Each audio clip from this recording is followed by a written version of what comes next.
Vous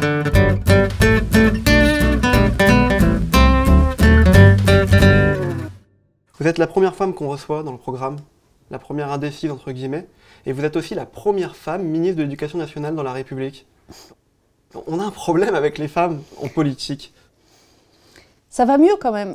Oui, ça va mieux. Non, mais... Moi, je commence toujours par faire un diagnostic qui se veut relativement positif, parce que sinon c'est déprimant et je ne suis pas décliniste. Je ne fais pas partie des gens, il y en a plein dans le paysage politique actuel, qui croient que c'était mieux autrefois. Non, par exemple sur la question que vous venez de poser, oui. Autrefois les femmes elles étaient nulle part. Le fait qu'il ait fallu attendre 2014 pour avoir une femme ministre de l'Éducation, ce sur quoi ça en dit long, c'est en fait comment dans notre pays on perçoit l'éducation. On perçoit l'éducation comme un vrai levier de pouvoir. Et c'est pour ça qu'on n'y a pas mis de femmes. Parce que, malgré tout, on continue à donner le vrai pouvoir aux hommes. Vous pensez que c'est pour ça? Vraiment? Ouais, moi, fondamentalement, je pense que c'est ça. Même si je pense que parfois, ça s'est joué inconsciemment. Mais vraiment, c'est ça. C'est parce que c'est le vrai pouvoir. D'ailleurs, il n'y a qu'à voir. C'est celui qui fait couler le plus d'encre. Or, ce qui est très surprenant, c'est que regardez comme l'éducation est absente du débat présidentiel. En 5 mots, c'est quoi être ministre? 5 mots comme 5 ans de ministère? Ah mais moi j'ai besoin que d'un mot, agir. Être ministre, c'est agir. C'est une chance inouïe de pouvoir mettre en conformité cette société avec ce qu'on croit ou ce qu'on voudrait. Donc c'est agir. Tout le monde ne sait pas ce que c'est un conseil des ministres. Ça consiste en quoi? Ça se passe donc chez le président de la République. Généralement, on arrive quelques minutes avant pour pouvoir s'installer autour de la table du Conseil. On a donc des places préattribuées, bien entendu. Toujours les mêmes. Toujours les mêmes. Moi, je suis à côté du président. Non, mais c'est pas mal parfois pour échanger. Ensuite, un huissier vient nous prévenir que le président et le Premier ministre sont sur le point d'arriver. Donc nous nous levons tous comme des élèves disciplinés. Et lorsqu'ils se sont enfin installés, nous pouvons nous rasseoir à notre tour. C'est lequel le ministre qui va le plus vous manquer? Non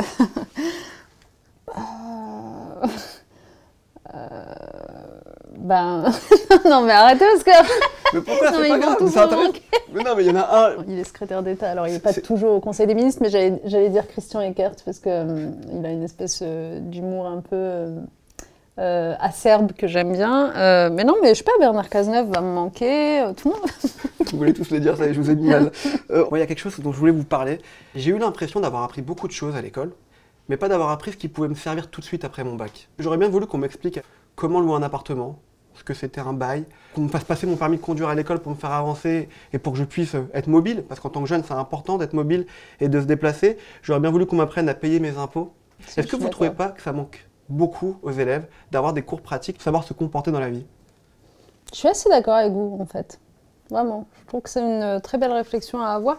Autrefois, l'école faisait ça, mais c'était une époque où ce qu'on appelait cours pratiques, c'était des cours de cuisine, des cours de couture, et d'ailleurs c'était très stéréotypé à l'époque. D'une certaine façon, aujourd'hui, avec les fameuses activités périscolaires, on voit réapparaître des choses, par exemple, vous allez avoir à l'école primaire des enfants qui vont faire du jardinage, vous voyez, type d'activité pratique quand même. On n'y apprend pas encore à faire ses impôts, mais je suis assez d'accord avec ce que vous dites. Ces activités qui font aussi le citoyen, en fait, même comprendre un bail, c'est citoyen, hein, pour pas se faire avoir, ça devrait être plus présent. Donc voilà, dans les réformes à venir, je pense qu'il faudrait aussi réfléchir en ces termes. Si vous repartez pour un mandat, je suis disponible à partir du mois de mai, donc il n'y a pas de souci. Je vais vous montrer un micro-trottoir. Hugo est allé rencontrer dans la rue les gens pour savoir s'ils vous connaissaient. Est-ce que vous connaissez cette personne? Non. C'est Elle quelque chose, Elle Combry, un truc comme ça. Elle Combry? Ouais. Dommage. Najat machin, Belkacem. Najat Vallaud-Belkacem? Presque. Ouais, Najat Vallaud-Belkacem. Represque. Najat Vallaud-Belkacem, non? Ouais, qu'est-ce qu'elle fait? Sur la photo, elle a l'air de supporter un match de foot. C'est une ministre de la... Il y a beaucoup de ministères. Hein. Oui, il y a beaucoup de ministères. Ouais, c'est dur. C'est la ministre de... Comment ça s'appelle encore? Pour l'éducation nationale. Là. Ah bah pas mal. Ministre des écoles. Elle fait pas du tennis. C'est l'ailier droit de l'équipe de France féminine de football. Mais non. Et qu'est-ce que vous en pensez? Qu'est-ce que j'en pense? Bah rien de spécial, je la connais pas donc je peux pas dire. Vous l'aimez bien? Moyennement. Je vais vous dire la politique, là vraiment, ça me passe au-dessus de la tête. Bon, elle est plutôt mignonne, non? Très belle. Comme c'est la ministre de l'Éducation nationale, j'ai quelques petites questions à te poser. C'est quoi la date de la prise de la Bastille? Je sais pas. C'est pas 1942? Oh mon Dieu. 45? Ah, je vais t'aider. 1700 quelque chose. Bah 1742. 1789. La fête nationale, le 14 juillet. Ouais. Qu'est-ce qu'on célèbre? L'armistice, non? Ça fait mal, Najat, hein? T'es en quelle classe? 3e. Ça fait très mal, Najat, non? Ça fait mal ou pas de voir ça? C'était les Ah vacances ouais. scolaires. Oui, mais bon, en même temps, ils sont en 3e, donc ils n'ont pas bénéficié de notre réforme de l'école primaire et du collège. Voilà, c'est pour ça. Quand on voit qu'il y a autant d'abstention, que les gens sont désintéressés par la politique, que nous, les jeunes, on est désintéressés par la politique, est-ce que vous croyez aussi que l'instruction civique, ça manque un peu à l'école? On a remis en place quelque chose de nouveau qui s'appelle l'enseignement moral et civique. L'idée, c'est pas d'être dans un cours magistral théorique où le prof va vous dire voilà les droits, les devoirs, etc., les institutions de la République. Non, c'est d'être dans un cours de débat. Échanger, venir en cours, en profiter pour dire au professeur j'ai lu ça sur internet, mais c'est bizarre parce que c'est contradictoire avec telle information, à votre avis, qui je dois croire. Donc c'est à la fois de l'enseignement civique, de l'éducation aux médias et à l'information. Il y en a combien d'heures par semaine? C'est 1 heure par semaine. 1 heure, c'est suffisant? Oui, parce que en fait, si vous voulez, il n'y a pas que en enseignement moral et civique que vous allez développer votre esprit critique. Ouais, les professeurs sont censés le faire en cours d'histoire géo, en cours de français.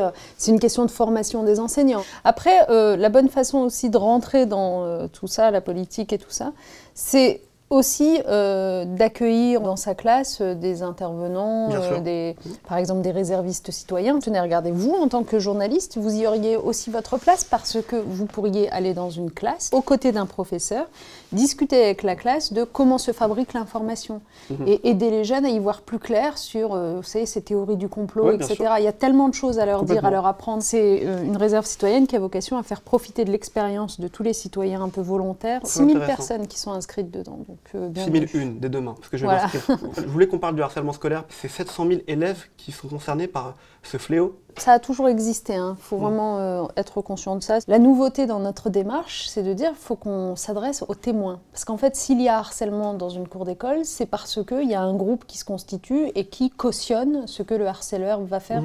Heureusement, depuis quelques années maintenant, il y a une prise de conscience de la gravité des effets que ça peut avoir sur les enfants.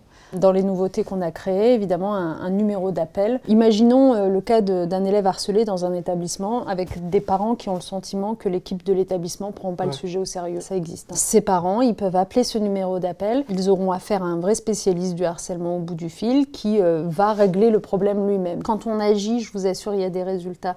Il y a une enquête internationale qui est conduite sur le harcèlement à l'école. Pour la première fois depuis 20 ans, le harcèlement a baissé en France et notamment au collège. Ça veut dire que ce qu'on fait depuis 3-4 ans, ça porte ses fruits, quoi. D'ailleurs, la preuve, c'est qu'on n'en parle plus. Et quand on en parle plus, les élèves sortent du silence. Vous n'imaginez pas le nombre d'élèves qui m'écrivent au ministère pour me faire partager leur propre expérience. Voilà, c'est assez fabuleux. On fait le que oui, que non, vous répondez que oui, que non, ok? Vous êtes plus Olympique Lyonnais que le PSG? Que oui. Ah, ok. C'est parce que vous êtes candidate aux législatives. Non, mais pas du tout, ça fait 15 ans que je suis à Lyon. Vous êtes plus PSG que Barcelone? Que non. Non, vous préférez Barcelone que le PSG? Oh, Barcelone, j'aime bien. Vous pourriez vous passer de votre téléphone portable plus de 24 heures? Que non. Vous Instagrammez? Que officiellement, plus ou moins. D'accord. Vous tweetez? Que oui. Vous allez boire des verres avec Bernard Cazeneuve? Oh, que j'aimerais beaucoup. Qu'il n'a pas trop le temps en sa qualité de ministre de l'Intérieur puis de Premier ministre. Vous avez déjà été saoul, Madame la Ministre? Que oui. Vous êtes douée pour la géométrie? Que pas terrible. Vous aidez vos enfants à faire leurs devoirs? Que oui. Vous pourriez nous expliquer la règle du prédicat? Ok. Que oui. Ok, stop. Alors, on s'arrête là. Allez, expliquez-nous la règle du prédicat. Décomposer une phrase, c'est prendre chacune de ses parties et vous expliquer la fonction de chacune de ces parties.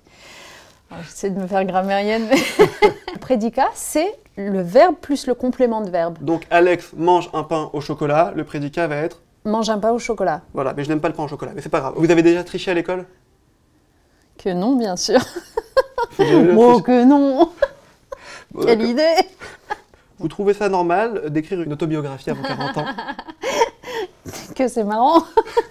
Non, que c'est marrant parce que je me suis longtemps posé la question. C'est un peu plus qu'une autobiographie, c'est pour ça que j'ai fini par me dire oui. Les gens pourront le lire. Comment elle s'appelle? La vie a plus d'imagination que toi, qui est une phrase que me répétait souvent ma mère quand j'étais enfant. Alors tout le monde prétend que c'est une phrase de François Truffaut, mais c'est pas vrai du tout, c'est de ma mère. Le changement, c'est maintenant? Oui, que je demande à voir ce que sera ce changement. Vous gagnez bien votre vie? Que oui. Vous fumez? Que oui. Que des cigarettes? Que oui. Il serait bon dans un défi, la François Hollande, en face à face, vous pensez? Oh, que oui, que oui. Il a beaucoup de répartie, beaucoup d'humour. François Hollande, il aurait dû se représenter, franchement. Que oui, clairement. Quel dommage. Quel dommage. Mais tous ceux qui ont prétendu pendant si longtemps que la meilleure chose qu'il avait à faire, c'était de s'effacer, se rendent bien compte aujourd'hui que finalement, ça aurait été pas mal qu'il soit là. On finit avec la séquence qui tue, je vais vous tutoyer. Najat, t'es arrivée en France à 5 ans, d'accord? Tu as grandi à Amiens. Et alors en cherchant un petit peu, j'ai vu qu'il y avait un ancien ministre qui avait aussi grandi à Amiens, Emmanuel Macron. Ouais, c'est drôle, hein? Et c'est pas le seul point commun, vous avez le même âge. C'est dingue, hein? Non mais non. Non mais cette affaire est dingue de bout en bout. Non, voilà, je trouve ça complètement fou. Je dirais pas ton âge, hein, parce que ma mère m'a toujours appris à ne pas dire l'âge d'une femme. En revanche, Emmanuel Macron, il a 39 ans. Sympa. Vous vous êtes jamais croisés à Amiens alors que vous avez grandi et que vous avez le même âge? Non, jamais. Mais on n'était pas dans les mêmes quartiers. Et puis, je crois qu'il a quitté Amiens assez jeune. T'as jamais été le voir au théâtre? Pareil, c'était un bon comédien? Non. Jamais. Bon, c'était quoi le bar à la mode à Amiens, à l'époque? Punaise, je suis pas bien placée pour t'en parler, je sortais pas. Ah bon? Ah non. Moi, je suis pas sortie en boîte, en bar et tout ça avant d'arriver à Paris à l'âge de, je sais pas, 21. Bon, si je parle d'Amiens et de ton arrivée en France, c'est parce que j'ai lu le programme de Marine Le Pen. Aux binationaux, elle leur demande, si elle arrive au pouvoir, de renoncer à l'une de leurs nationalités. Toi, t'es franco-marocaine. Quand t'as lu cette proposition, ça a été quoi tes premiers mots? Bon, comme devant toutes les propositions de Marine Le Pen, en fait. Parce que quelqu'un est binational, il est une menace pour la République. Parce que quelqu'un est binational, il aime moins la France. Enfin, c'est complètement absurde quand on y pense. De toute façon, moi, j'ai toujours tendance à penser qu'on aime d'autant plus la France qu'on l'a choisie. Ceux qui viennent de l'immigration, ils ont généralement quitté des pays dans lesquels ces valeurs n'existaient pas. Et ils savent très bien la différence. Ils savent très bien qu'ailleurs, une école laïque, gratuite, obligatoire, ça n'existe pas. Qu'ailleurs, on ne peut pas se faire soigner comme on se fait soigner en France. Qu'ailleurs, la laïcité, ça n'existe pas. Tout ça, en fait, c'est des espèces de fantasmes et de préjugés qui sont faux, sur lesquels elle joue. Et nous, notre rôle à tous, c'est de sortir d'une forme d'apathie. Moi, c'est ça qui me préoccupe aujourd'hui. Parfois, des commentaires sont faits autour d'elle sur le mode... Elle est forte, elle est courageuse, mais rien du tout. Il n'y a ni force, ni courage, ni rien du tout là dans ses propositions, ni dans sa politique, ni dans ce qu'elle dit. C'est l'exact contraire. C'est la facilité. Voilà. Najat, ça t'a porté chance de succéder à Benoît Hamon au ministère de l'Éducation. Je crois que ça peut te porter chance de lui succéder comme candidat à l'élection présidentielle. Bah, je préférerais lui succéder comme présidente en fait. Tant qu'à faire. Donc tu veux être présidente de la République un jour? Que oui, que non. C'est l'histoire qui le dira. Merci beaucoup. Merci beaucoup. Merci à vous. Plaisir. Vous avez peur? Ils n'ont pas compris parce que nous avons déjà, nous, pris les risques. Mais si Manu, t'inquiète pas, ils ont tout compris et ils ont surtout compris qu'il fallait s'abonner à la chaîne Indécis pour ne pas rater notre prochain invité, Barack Obama. Non, je déconne. Bisous.